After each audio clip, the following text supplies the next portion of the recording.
ప్రకటన గ్రంథ వివరణంలో భాగంగా 4వ భాగం ప్రేమ కోల్పోయినటువంటి సంఘం. నేటి క్రైస్తవులకు హెచ్చరిక. ఎఫ్ఎస్సి సంఘాన్ని గురించి మనం నేర్చుకుందాం. ఈ సమయంలో 4వ భాగం ప్రకటన గ్రంథ వివరణలో 2వ అధ్యాయం 1వ వచనం. ఎఫ్ఎస్సిలో ఉన్న సంఘపు దూతకు ఇలా రాయండి. 1వ వచనం. 7 నక్షత్రములు తన కుడి చేత పట్టుకొని 7 దీపస్తంభాల మధ్య సంచరించి వారు చెప్పు సంగతులేమనగా. ఎవరయ్యా ఇక్కడ చెబుతున్నది అంటే ప్రభువైనటువంటి యేసుక్రీస్తు వారు 7 నక్షత్రములు తన కుడి చేత పట్టుకొని 7 నక్షత్రములు 7 అంటే సంపూర్ణతకి గుర్తు అని గడిచినటువంటి వాక్య భాగంలో మనము విన్నాము. ఇక్కడ 7 దీపస్తంభాల మధ్య సంచరించు వారు చెప్పు సంగతులేమనగా. 7 దీపస్తంభములు అంటే 7 దీపస్తంభములు అంటే ప్రకటన గ్రంథం 1వ అధ్యాయం 20వ వచనం ఏమని రాయబడింది, చివరిగా ఏమని రాయబడింది? ఆ 7 దీపస్తంభములు 7 సంఘములు. 7 నక్షత్రములు అంటే 7 సంఘాల్లో ఉన్నటువంటి పరిచారకులు. అదేనా?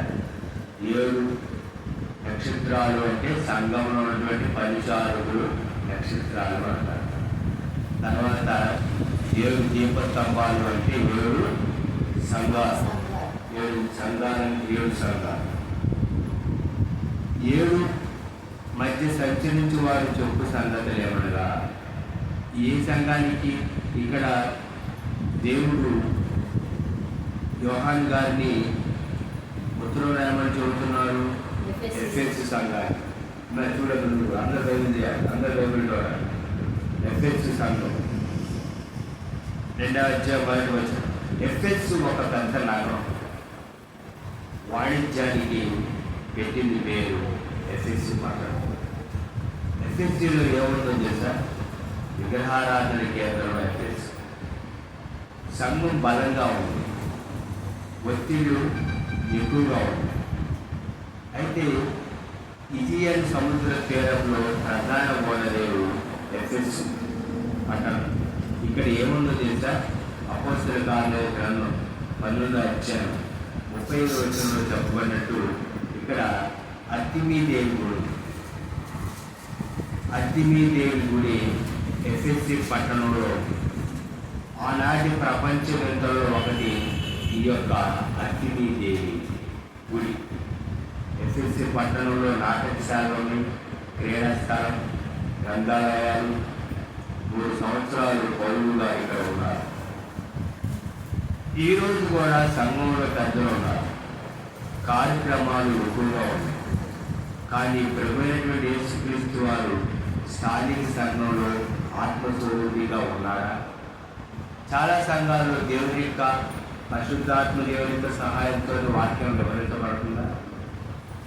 వివరించబడట్లేదు. కొన్ని సంఘాలు స్వంతగా తాము దేవుని యొక్క ఆత్మ సహాయం లేకుండానే వాక్యాన్ని చెబుతారు. అందుకనే ప్రతి సంఘం పరిశుద్ధాత్మ దేవుని యొక్క నడిపింపుతో వాక్యం ప్రకటించాలి. దైవజనుడు యేసు స్థానిక సంఘంలో ఆత్మస్వరూపంగా ఉన్నాడా? సంఘం దేవుని న్యాయకత్వం కూడా ఆయన నియంత్రణలోనే ఉండాలి. ఆయన నియంత్రణలోనే ఉండాలి. సంఘానికి ఎవరు పెద్ద?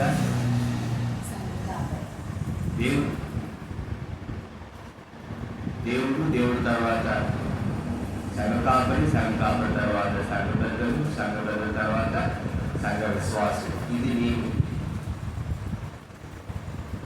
అదేనండి. కనుక సంఘంలో నేను గొప్ప, నేను చిన్న కాదు, లేదు. అందరూ ఒకటే. ఎప్పటి నుంచి సంఘానికి వచ్చేవాళ్ళు ఉంటారు, మళ్ళీ వచ్చి సంఘానికి వచ్చేవాళ్ళు. కనుక ఇక్కడ నాయకత్వం కూడా ఆయన నేతృత్వంలోనే ఉండాలి. అందుకని 7 నక్షత్రములు తన కుడి చేత పట్టుకొని 7 దీపస్తంభాల మధ్య సంచరించేవారు. 7 సంఘాల మధ్యలో ఉండి 7 నక్షత్రాలు అంటే సంఘ పరిచారికి కూడా తన యొక్క నియంత్రణలోనే ఉండే విధంగా ఉన్నటువంటి దేవుడు చెబుతున్నటువంటి మాట ఈ మాట. ఈ యొక్క అగ్నిదేవి అంటే గ్రీకు దేవత పేరు ఏంటో తెలుసా? గ్రీకులో ఏంటో తెలుసా? ఆ గ్రీకు దేవత రోమన్ పేరు ఏంటో తెలుసా? డయానా. ఎందుకంటే మొట్టమొదటిగా బబులోనీయులు, తర్వాత పరిపాలించింది మాదియా పారసీకులు, తర్వాత పరిపాలించింది గ్రీకులు. కాబట్టి గ్రీకులు స్వాధీనంలో ఉన్నప్పుడు తర్వాత వచ్చింది రోమియో. కనుక రోమియోల పేరు డయానా, గ్రీకు దేవత. దేనికి గుర్తు అంటే సంతానానికి ఏమా ప్రకృతి దేవతగా అక్కడ వచ్చావు. ఈ విధంగా ప్రపంచ నలుమూలల నుండి పర్యాటక కేంద్రంగా, వాణిజ్య కేంద్రంగా అభివృద్ధి చెందుతున్నటువంటి అక్కడ దేవుని యొక్క సంఘం ఏర్పరచింది. అది దేవుని యొక్క కృప, దేవుని ప్రణాళిక. తర్వాత చూడండి 2వ వచనం దేవుని యొక్క వాక్యంలో మనం చూస్తే, దేవుని యొక్క వాక్యంలో అంటే మొదటి వచనం ద్వారా మనం నేర్చుకోవాల్సింది ఏంటంటే పరిశుద్ధాత్మ యొక్క నియంత్రణలో విశ్వాసం ఉండాలి, పరిశుద్ధాత్మ యొక్క నియంత్రణలో సంస్థాపన ఉండాలి, పరిశుద్ధాత్మ యొక్క సహాయంతో దేవుడి వాక్యాన్ని బోధించాలి. సంఘం దేవుడు, సంఘం ఎప్పటికీ మానవుడికి కాదు. ఎందుకంటే దేవుడు తన స్వరం నుంచి సంపాదించినటువంటి తన సంఘాన్ని కాయటానికి దేవుడు ఎన్నుకున్నాడు. 2వ వచనం చూద్దాం. దేవుని వాక్యంలో రాయబడినటువంటి మాట, నీ క్రియలను, నీ కష్టమును, నీ సహనమును నీ దేవుడు. నీవు దుష్టులను శ్రమింపలేవని అపోస్తులు తాకి తాము అపోస్తులమని చెప్పి వారిని పరీక్షించి వారి అబద్ధికులని నీవు కనుగొట్టివని. చూడండి, నీ క్రియలు, నీ కష్టం, నీ సహనం నేను ఎరుగుదు. మన యొక్క పనులు, మన యొక్క కష్టం, మన యొక్క సహనం దేవుడు తెలియదా? తెలియదండి. ఆయన యొక్క దృష్టికి కనపడే స్పష్టం ఏదీ లేదు. సమస్తం ఆయనకి ఎలా కనపడతా ఉంది? తేటగా. చాలా మంది అనుకుంటారు దేవుడు తెలియదండి, దేవుడు పట్టించుకోలేదు, దేవుడు చూడట్లేదు. దేవుడు చూడలేదు, దేవుడు తెలియదా? నీ క్రియలు, నీ శ్రమ, నీ కష్టం, నీ సహనం దేవుడు తెలుసు. దేవుడు ఎవరు? చూచున్న దేవుడు. అదేనంటే కష్టపడి పనిచేసే సేవ, కష్టపడి పనిచేసే వారిని దేవుడు చూస్తాడు. ఒకవేళ నేను చూడొచ్చు, చూడకూడదు, కానీ దేవుడు కష్టపడి పనిచేసే దేవుడి యొక్క సేవలు ప్రతిఫలాన్ని దేవుడు ఖచ్చితంగా ఇస్తాడు. మన ఇంట్లో కష్టపడితే మన తల్లిదండ్రులు గుర్తుంచుకోవాలి, మన బంధువులు గుర్తుంచుకోవాలి. కానీ సంఘంలో మనం కష్టపడి పనిచేసి ఆత్మను రక్షిస్తే దేవుడు ఖచ్చితంగా దానికి ప్రతిఫలం ఇస్తాడు. దైవజనుడు గుర్తుంచుకోవాలి, కానీ దేవుడు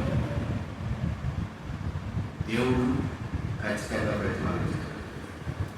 కనుక ఆ యొక్క నిరీక్షణతో, ఆ నమ్మకంతో మనం ఏం చేయాలి? దేవుడు పని చేయాలి, దేవుని యొక్క పని చేయాలి. చూడండి, కష్టపడి పని చేసే వారిని దేవుడు గుర్తిస్తాడు. ఈరోజు సేవలో ప్రార్థనలు, కార్యక్రమాలు అన్నీ ఉన్నాయి. సేవలో ప్రార్థన చేసేవాళ్ళు ఉన్నారు, కార్యక్రమాలు చేసేవాళ్ళు ఉన్నారు. కానీ ప్రశ్న ఏంటంటే, ఇదంతా దేవుని కోసమా, గౌరవం కోసమా? ఎవరి కోసమా? మనం ఎప్పుడు కోసమా? దేవుడి కోసమా? దేవునికి కావాల్సింది మనలో మార్పు. మన మనసు కావాలి. దేవుడికి ఎవరు కావాలి? నీవు కావాలి. నువ్వు ఎలా ఉండాలి? నీ మార్పు కలిగినటువంటి అంతరంగంతో నువ్వు ఉండాలి. అది దేవుడు కావాలి. అర్థంటారా? దేవుడు అది చూస్తాడు. ఆ విషయాన్ని మనం తెలుసుకోవాలి. అదేవిధంగా అపోస్తులు కాకే తాము అపోస్తులమని చెప్పు వారిని పరీక్షించి వారు అబద్ధికులను కనుగొట్టువని. ఆనాడు ఎఫెసీ సంఘం అపోస్తులు కాకే తాము అపోస్తులను చెప్పుకునే వారిని ఆ సంఘం ఏం చేసింది అంటే కనుక్కోండి. ఏం చేసింది? కనుక్కోండి. అపోస్తుల కార్యాలను 20:29-30 ఒకసారి చదవండి. అపోస్తుల కార్యాలను 29. నేను వెళ్ళిపోయిన తరువాత క్రూరమైన తోడేళ్ళు మీలో ప్రవేశించినది నాకు తెలియను. అపోస్తుల కార్యాల గ్రంథం 20:29-30 అపోస్తులైన పౌలు గారు ఏమని చెప్తున్నారు? నేను వెళ్ళిపోయిన కొన్ని సంవత్సరాల తర్వాత అబద్ధ బోధకులు వస్తారు, మీరు ఇబ్బంది పడతారు అని ఎఫెసీ సంఘానికి పౌలు గారు ఆనాడే హెచ్చరించారు.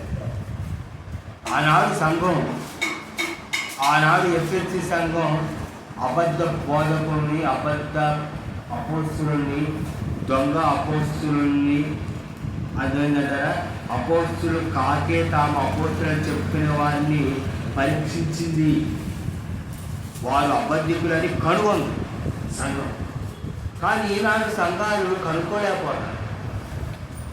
ఈనాడు అపోస్తులు ఉన్నారా? లేదు. అపోస్తులు ఎందుకు లేరు? అపోస్తులు ఎవరు? దేవుడు పంపినటువంటి వారు అపోస్తులు.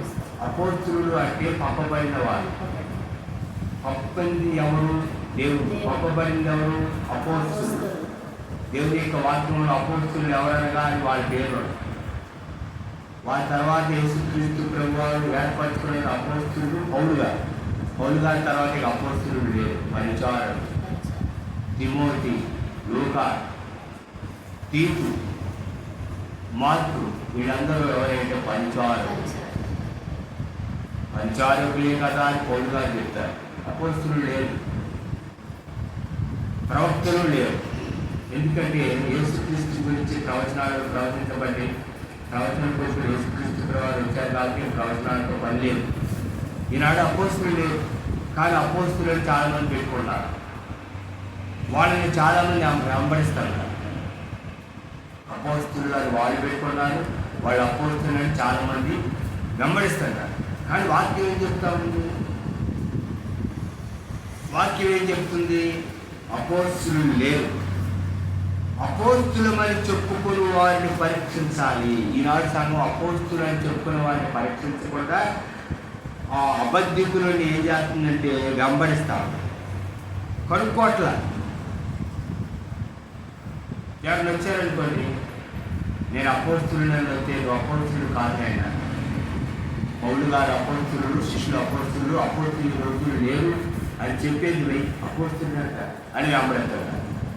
దొంగ అపోస్తులు, అబద్ధికులు. ఈనాడు సంఘాలు అపోస్తులు కాని వారిని వెంబడించి అపోస్తులు వాళ్ళని వెంబడించి వాళ్ళని పరీక్షించకుండా వాళ్ళు కనుక్కోకుండా వాళ్ళు వెంబడిస్తుంది గుడ్డిగా. చాలా స్థానిక సంఘాలు గుడ్డిగా వెంబడిస్తుంది. అపోస్తులు అంటారు. ఎవరు చెప్పారు అపోస్తులు? అపోస్తులు అని దేవుడు చెప్పాడు. దేవుడు చెప్పిన అపోస్తులు ఎవరు? అపోస్తులు ఎవరనగా అని పరిశుద్ధ గ్రంథంలో రాయబడిన వాళ్ళు అపోస్తులు. వాళ్ళ తర్వాత యేసుక్రీస్తు ప్రభువారు పంపిన అపోస్తులు పౌలు గారు. ఆ తర్వాత పరిశుద్ధ గ్రంథంలో ఎక్కడైనా అపోస్తులు అనే మాట కనపడదు. మరి ఈనాడు ప్రపంచమంతా తెలుగు 2 రాష్ట్రాల్లో అపోస్తులు ఎవరు పెట్టుకోమన్నారు? అపోస్తులు. దేవుడు చెప్పాడు. దేవుడి దృష్టిలో అపోస్తులు ఇప్పుడు లేరు. ఇప్పుడు ఎవరైతే కాపరులు, స్వార్థికులు, ఉపదేశకులు, పరిచారకులు, బోధకులు ఈరోజు నుండి వాళ్ళు, ఈరోజు నుండి స్వార్థికులు, కాపరులు, బోధకులు, పరిచారకులు ఉన్నారు. కానీ అపోస్తులు లేవు. కానీ గుడ్డిగా గమనిస్తున్నారు. గుడ్డివారికి త్రాగు చూపించే వాళ్ళు ఆడిపోతారు. దేవుని యొక్క వాక్యాన్ని పరిశుద్ధాత్మ దేవుని సహాయంతో పరీక్షించాడు. పరీక్షించినప్పుడు పరిశుద్ధాత్మ దేవుడు తెలియజేశాడు. లేదు అపోస్తులు ఈ జనాలు, ఈ జనాలు అపోస్తులు. అది మనం గ్రహించాలి, అది మనం గుర్తించాలి. చాలామంది సేవకులు కూడా అపోస్తులు అని 10 మందిని గుడ్డిగా కనబడతారు. తెలియదు వీళ్ళకి, నేర్చుకోవాలి. వీళ్ళు దేవుడి దగ్గర నేర్చుకోవాలి. వాక్యం చదవరు, వాక్యం వినరు. ఎవరైనా చెప్తే వాళ్ళు మాట వినరు. అంతా మాకే తెలుసు అని అహంకారం. ఎవరు చెప్తే అసలు వినరు. నీకేం తెలుసు అంటారు. బైబిల్లో చెప్పినటువంటి వాక్యం ప్రకారం నేర్చుకోరు. అంతే కదా. కనుక ఇక్కడ మనం తెలుసుకోవాల్సిన సత్యం ఏంటంటే, అబద్ధికులను నువ్వు కనుగొంటివని దేవుడు ఇక్కడ మెచ్చుకుంటున్నాడు ఎఫెసు సంఘాన్ని. అపోస్తులు కాకేతావు, అపోస్తులు అని చెప్పేటటువంటి వాళ్ళని నువ్వు కనుక్కున్నావు అని దేవుడు మెచ్చుకుంటున్నాడు. తర్వాత 3వ వచనం, నీవు సహనం కలిగి నా నిమిత్తము భారము భరించి అలయలేదని నేను ఎరుగుదును. దేవుని వాక్యం చెప్తామని భరించాలి. హింస, ఇబ్బంది ఉన్నప్పుడు సంఘం వెనుక తగ్గలేదు. వ్యతిరేకిస్తారు. ఎంత దగ్గర ఇబ్బంది ఉన్నా, హింస ఉన్నా సంఘం ఏం చేసింది? దేవుడిని వెంబడించింది. అందుకని నీవు సహనం కలిగి నా నామం నిమిత్తము భారము భరించి, ఏంటి భారం భరించింది సంఘం. సంఘం అంటే ఎవరు? భరించారు. స్త్రీ అంటే భరించాలి. స్త్రీ అదేనా? భరించాలి. భరించేదే భార్య. బాధ్యత కలిగిన వారు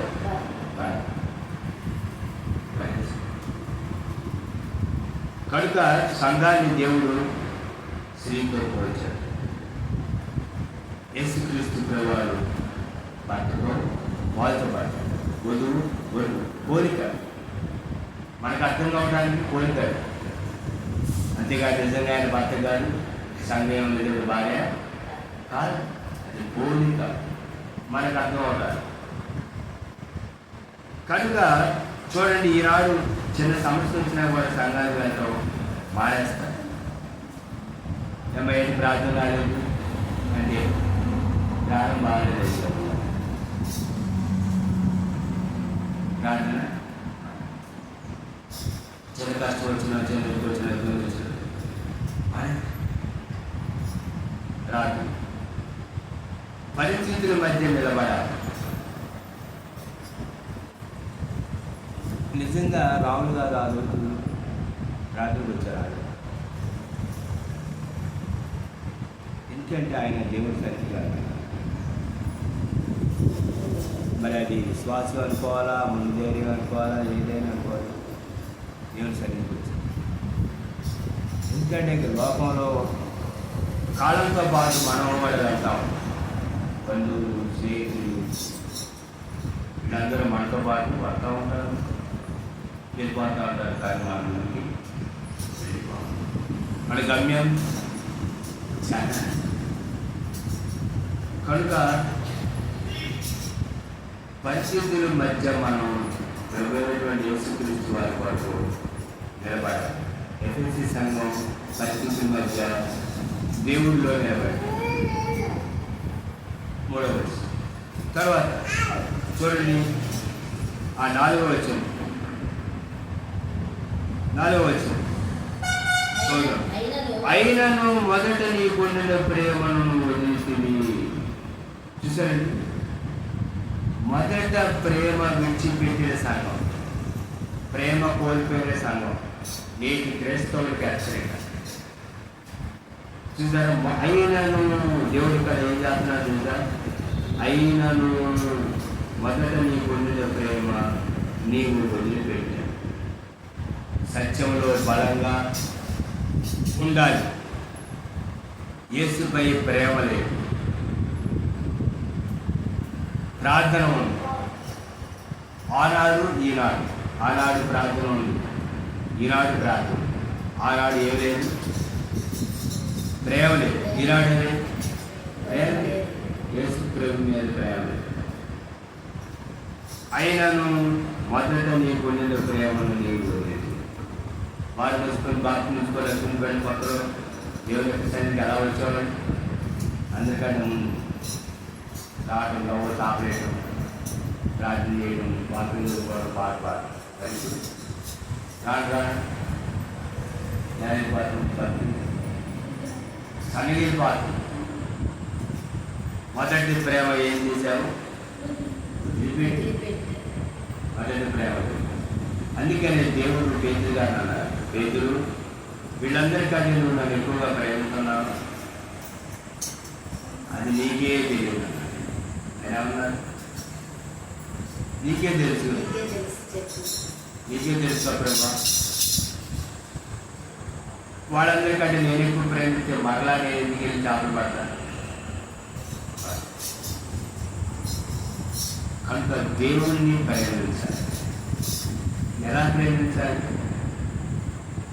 మొదట నీకుండిన ప్రేమను నీవు పెట్టావు. మొదట ఈనాడు యేసుక్రీస్తుని అంగీకరించిన చాలామంది మొదట దేవుడి మీద వాళ్ళకు ఉన్నటువంటి ప్రేమ, ఈరోజు వాళ్ళకున్న దేవుడి మీద ప్రేమ ఎలా ఉంది? పరీక్షించుకోవాలి. ప్రారంభ ప్రేమ,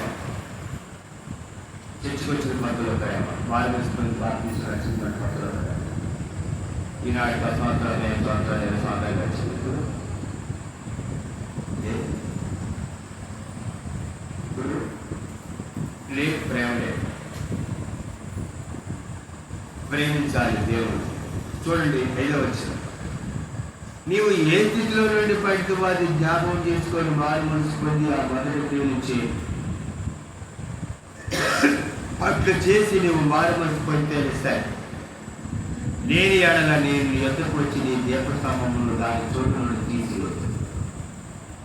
5వ వచనం, వారు ఆత్మీయంగా పడిపోయారు, తిరిగి రావడానికి అవకాశం. అదేనంటే మరి నీవు నేను ఏ స్థితిలో పడిపోయామో దాన్ని గుర్తు పెట్టుకొని మరలా మార్పు కలిగి ఆ మొదట క్రియేట్ చేసి చేయాలి. మరలా మార్పు కలిగి ఉండాలి. చూడండి, చాలామంది ప్రభువైన యేసుక్రీస్తు వారి యొక్క సన్నిధి నుంచి లోకంలో వెళ్ళిపోయారు. మరలా తిరిగి తప్పిపోయినటువంటి కుమారుడు కోసం తండ్రి ఎదురు చేశారు. నా కుమారుడు మళ్ళీ వస్తాడేమో అని ఎదురు చేశారు. ఎప్పుడైతే తప్పిపోయిన కుమారుడు మరలా వస్తున్నాడు, తండ్రే ఎదురు. తప్పిపోయిన కుమారుడు గొప్పడా, తండ్రి గొప్పడా? తండ్రి గొప్ప. కనుక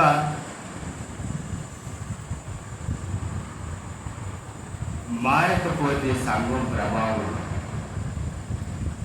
మనలో మారు మనసు లేకపోతే సంఘంలో ప్రభావం అనేది ఉండదు. పశ్చాత్తాపం లేకుండా ఆత్మీయ జీవితం, పశ్చాత్తాపం లేకపోతే ఆత్మీయ జీవితంలో మనం సంఘం ప్రభావాన్ని కోల్పోవాలి. కనుక మారు మనసు పొందాలి, మార్పు కలిగి మనం జీవించాలి. ఇది ఈనాటి క్రైస్తవుల కర్తవ్యం. అయితే అందరూ ప్రార్థన వెళ్ళేవారు, కానీ అందరం ఏమలేదు, మార్పు లేదు. మార్పు లేదు. మందిరాల్లో దేవుడి పాట,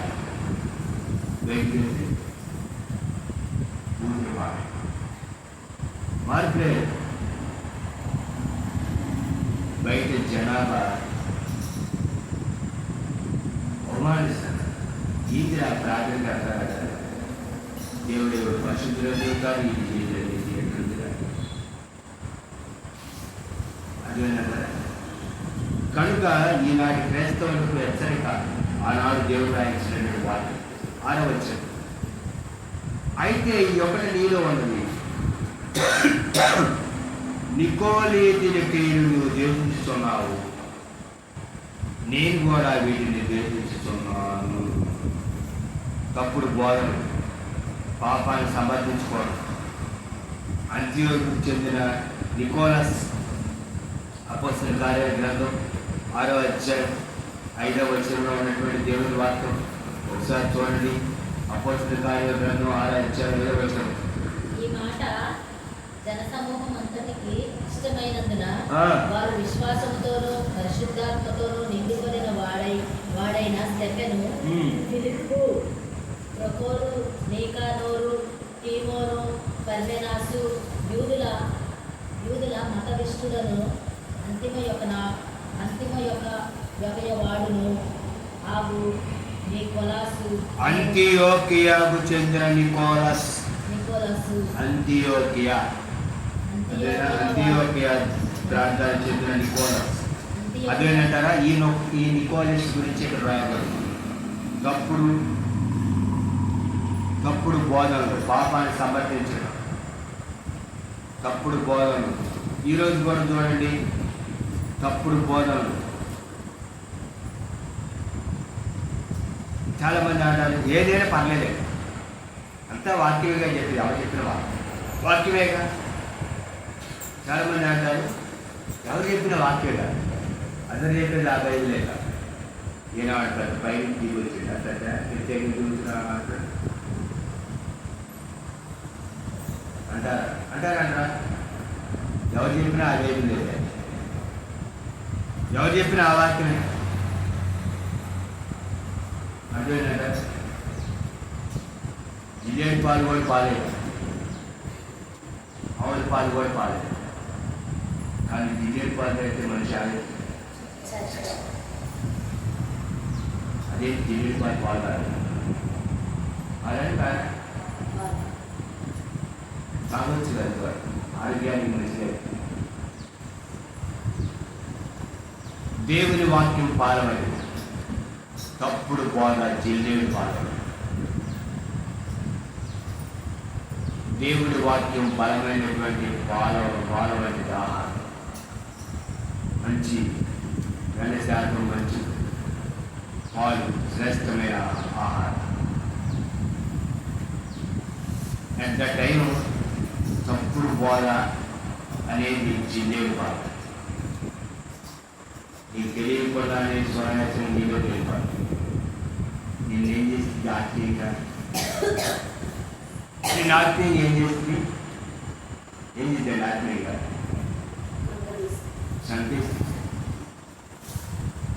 చంపేసింది ఆత్మీయంగా. మామూలు పాలు శరీరానికి ఆహారం, జిల్లేడు పాలు శరీరానికి నష్టం. దేవుని వాక్యం ఈ ఆత్మక ఆహారం.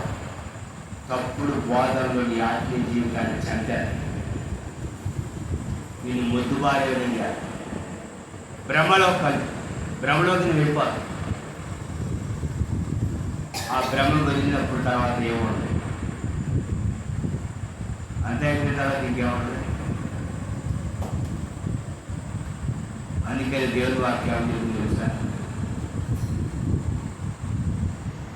అందుకని సాంస్కృతికంలో ఉపదేశంలో నేను ఎట్లా త్రోసివేసి ఉపదేశాన్ని ఎలా త్రోసివేసాను అని ఎప్పుడు అనుకుంటున్నాడు లాస్ట్లో.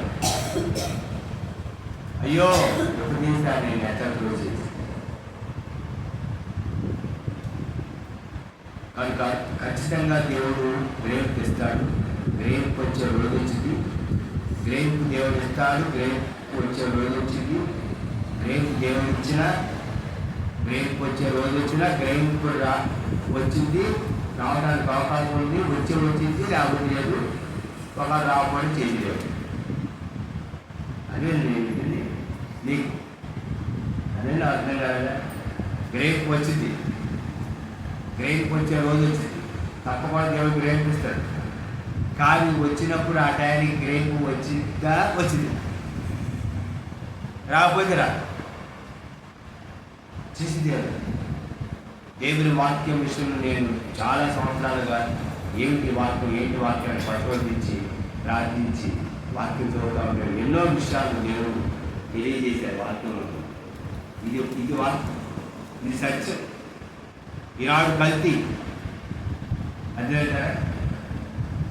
తినే తిండి కల్తీ, పీల్చే గాలి కల్తీ, తాగే నీరు కల్తీ, ఆహారం కల్తీ, భక్తి కూడా కల్తీ, వాక్యం కూడా కల్తీ, బోధ కూడా కల్తీ, తప్పుడు బోధ కల్తీ. అంతేనంటే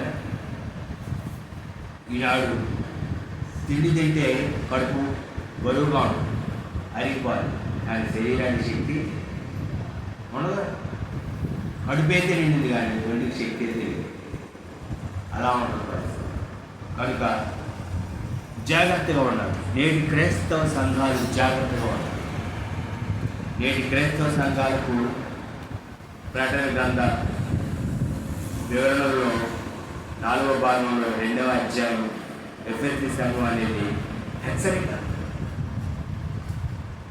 అందుకని యేసుక్రీస్తు ప్రభువారు కూడా యెరూషలేము చూసి ఏమన్నారు? యెరూషలేమా యెరూషలేమా, ఈ దినమైన నువ్వు సమాధానమైన సంగతులు నువ్వు ఎరిగొని అంత మేలు. అదేనా? ఈ దినమందే నువ్వు సమాధానమైన సంగతులు తెలుసుకొని నీకంత మేలు అని యేసుక్రీస్తు ప్రభువారు అన్నారు. సమాధానం సంగతులు యెరూషలేము పట్టణంలో ప్రజలు తెలుసుకోవాలి. యెరూషలేము అంటే గోడ కాదు, జనం. దేశం అంటే మట్టి కాదు, మనుషులు. యెరూషలేము అంటే యెరూషలేము గోడ కాదు, పట్టణాలు కాదు, భవనాలు కాదు, ప్రజలు. అదే తర్వాత 7వ వచనం, 6వ వచనంలో ఈరోజు తప్పుడు బోధనలు. అదేంటా? ప్రేమతో పాటు సత్యం చెప్పాలి. ఏం చెప్పాలి? దేవుని వాక్యం చెబుతా ఉంది, ప్రేమ కలిగి సత్యం చెబుతూ క్రీస్తు వలె ముందుకు మనం అన్ని విషయాలలో ఎదుగుదుము. ప్రేమ కలిగి సత్యం చెప్పాలి. ఎఫెసీ రాసిన పత్రికలో ఈ మాట ఉంది. ప్రేమ కలిగి ఏం చెప్పాలి? చూడండి,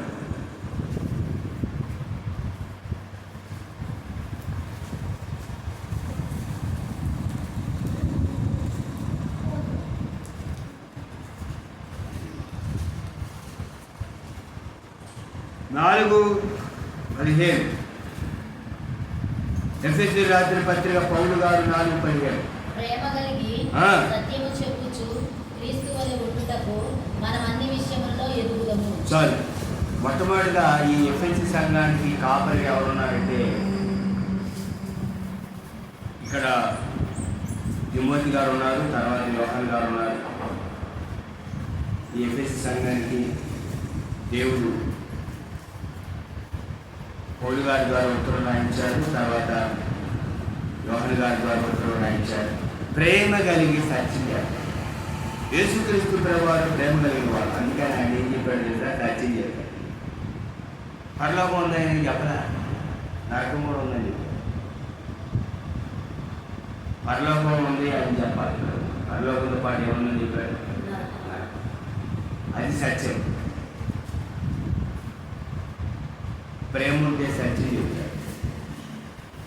అదేనంటే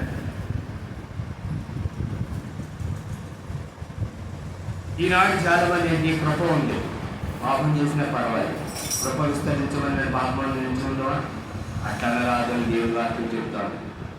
దేవుడు క్షమిస్తాడు అనేటటువంటి అవకాశం ఉందని పాపం చేయకూడదు. చివరి మాట, చెవి గల వాడు ఆత్మ సంఘముతో చెబుతున్న మాట వినుగా. తర్వాత జయించిన వాడికి దేవుడు పరదేశం దేవరక్ష ఫలాలు బుద్ధిపరుచును. విశ్వాసంలో నిలకడగా మారినటువంటి వారికి దేవుడు జీవవృక్ష ఫలాన్ని ఇస్తానని చెప్పారు.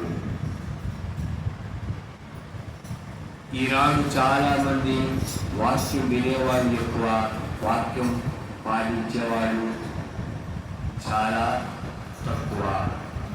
జయించిన వారికి నిలిచి కాబట్టి సంఘముతో ఆత్మ చెప్తున్న మాట చేయగల వారు వినాలి. పరిశుద్ధాత్మ దేవుడు చెప్తున్న మాట వినాలి. అదేంటి దేవుడు అలా అన్నాడు, చెవిగలుగాక, చెవిగలవాడు ఆత్మ సంఘములతో చెబుతున్న మాట వినుగాక అని ఎందుకన్నాడు దేవుడు. దేవుని వాక్యాన్ని వినే చూడలేదు. దేవుని వాక్యాన్ని వినే చూడలేదు చాలా మందికి ఇవ్వండి. అలా స్వాతంత్ర ఇది జరిగిందంట అంటే నాకు చేపెట్టారు. ఏం జరిగింది చెప్పు, నువ్వు అంటే ముందే అదే ఆసక్తి. కానీ దేవుని వాక్యం పోయిన ఆదివారం ఏం చెప్పారు, వాక్యం అయ్యారు రాత్రి నాలుగు వాక్యం చెప్పారు, వాక్యం చెప్పారు మాకు అయ్యారు. ఆయన చెప్పింది అదే దేవుని వాక్యం వాక్యం పాటించాలి. ఎందుకంటే వాక్యం ప్రకారం నడుచుకునే వారే దాన్ని అందరూ పర్వంగా వాక్యం ప్రకారం నడుచుకునేవాడే.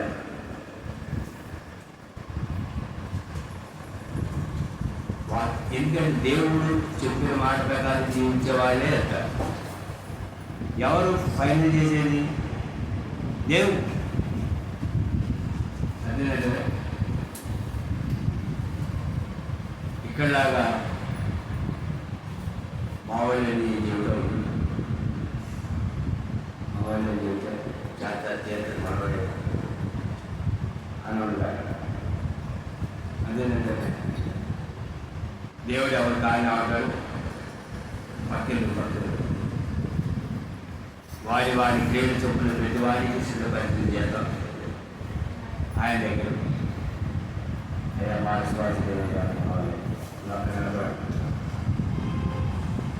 అందుకని యోగు గారు ఆడారు కదా, న్యాయమైన త్రాసులో ఆయన నన్ను న్యాయమైన త్రాసు. దేవుడి దగ్గర దేవుడి పక్షపాతి కాదు, దేవుడి పక్షపాతి కాదు, దేవుడి సమన్వయం కాదు. అర్థం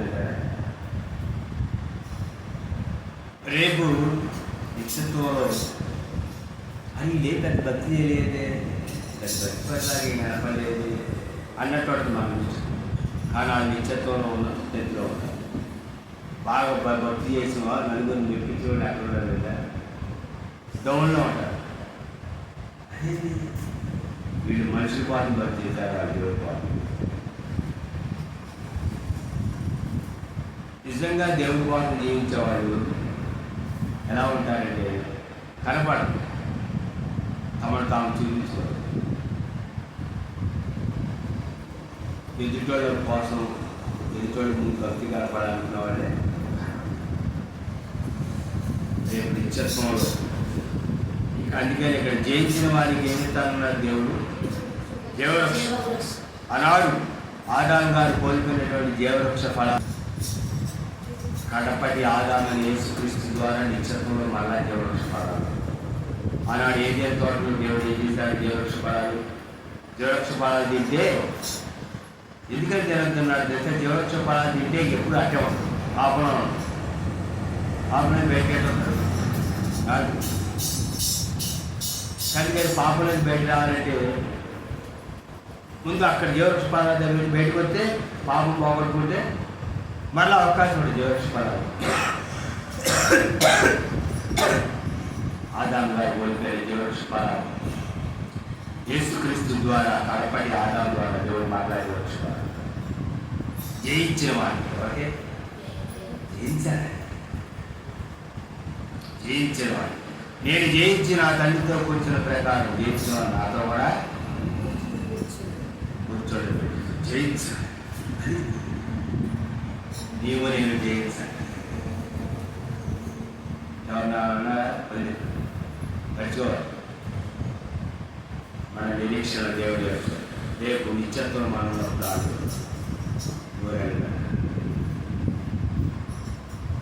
బహుమానానికి పొందడానికి మనం ఏం చేయాలి? పరిగెత్తాలి. ఈ లోకంలో లేదు కోటాను కోట దేవదూతల మధ్యలో. నేనైతే నాకు ఒకటే ఆశ, రేపు పరలోకంలో కోటాను కోట దేవదూతల మధ్యలో, కోటాను కోట భక్తుల మధ్యలో బలా నమ్మకమైన నా దాసుగా దాన్ని ఏదో అని అంటే చాలు. యేసుక్రీస్తు ప్రవాహించే బహుమానం పట్టుకోలేదు. జీవితం ధన్యమైనది. అదే నా వాక్యము నిమిత్తం, దేవుని వాక్యం. రేపు అందరూ ఆశ్చర్యపోతారు. ఏం గెలుస్తున్నారు, సేవ చేసింది ఏం గెలుస్తున్నావు? యేసు ప్రభువే నా నిమిత్తము నా వాక్యములు. ఎందుకు ఆయన నిలబడ్డాడు? వాక్యం, నా వాక్యం నిమిత్తం నిలబడే కాబట్టి నేను ఇస్తాను. దేవుడు అందరూ ఉయ్యబడి, అది నా నిరీక్షణ. దేవుని వాక్యం సత్యం, సత్యమైనటువంటి వాక్యాన్ని ఉన్నదని చెప్పాలి. రేపు దాన్ని బట్టి దేవుడి దగ్గర అచీవ్మెంట్ అవార్డు తీసుకోవాలి. పర్లోకం అందుకే నాకే కాదు, నాతో పాటు ఎవరికండి అందరికీ. పౌలు గారు ఏమన్నారు? నాకు ఒకరికి ఎంత దేవుడు అన్నాడా? ఏమన్నారు పౌలు? నాకే కాదు, నాతో పాటు మీకు కూడా. ఈ లోకంలో బహుమానం కంటే నేను దేవుడి దగ్గర బహుమానం తీసుకోవాలని నిత్యత్వంలో సింహాసనం ఎదుగుతుంది. జీవితం దాని కొరకు మనం ఏం చేయాలి సార్? పోరాడాలి. దాని కొరకు కనుక ప్రకటన గ్రంథ వివరణలో 4వ భాగంలో మనం నేర్చుకోవాల్సింది ఏంటంటే, నీకున్న మొదటి ప్రేమను ఏం చేసి మన ప్రేమ ప్రభువుని యేసుక్రీస్తుని తెలుసుకోవాలి. అమ్మ ప్రార్థన ఆలయం చెప్పాలి. ఆలయం ప్రార్థన తీసుకురా అక్కడ చేసేవాళ్ళకు తీసుకోవాలి. మన బాధపడతాం.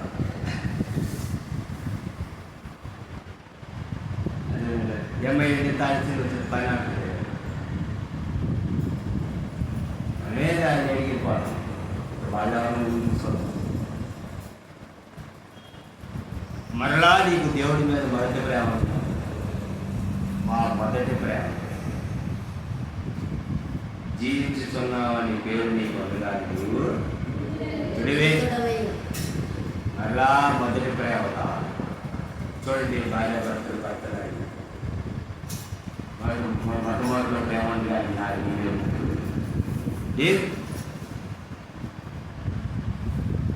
ఆ మొదటి ప్రేమ మరలా వచ్చిందా?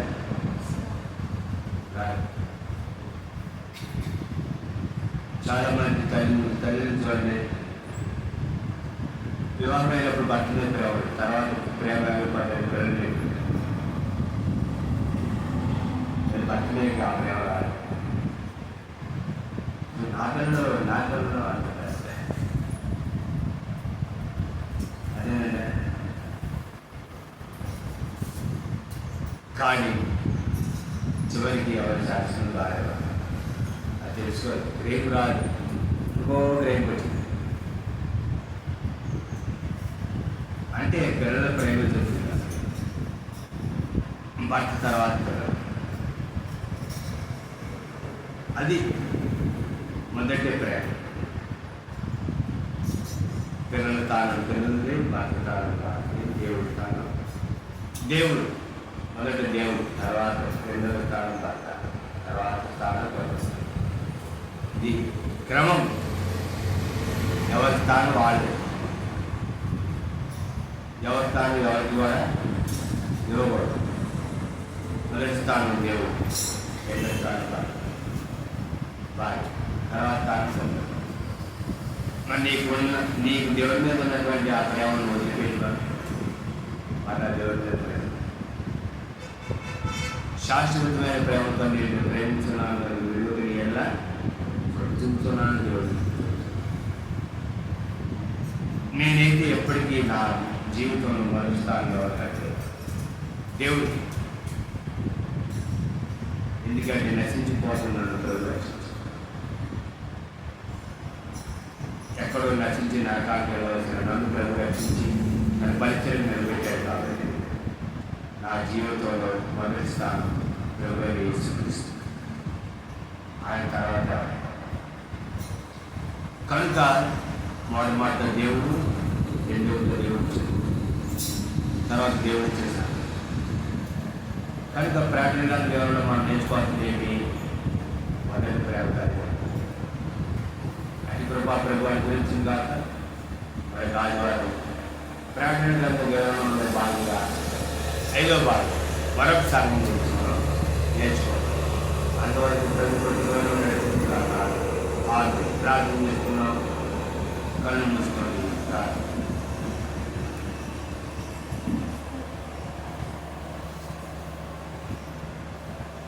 దేవుని వాక్యం వినండి, ఆత్మీయంగా వినండి. ప్రకటన గ్రంథంలో భాగంగా 4వ భాగం చర్చిస్తాను. నేటి క్రైస్తవ దేవుని వాక్యం వినండి. సలహాలు శిక్షణ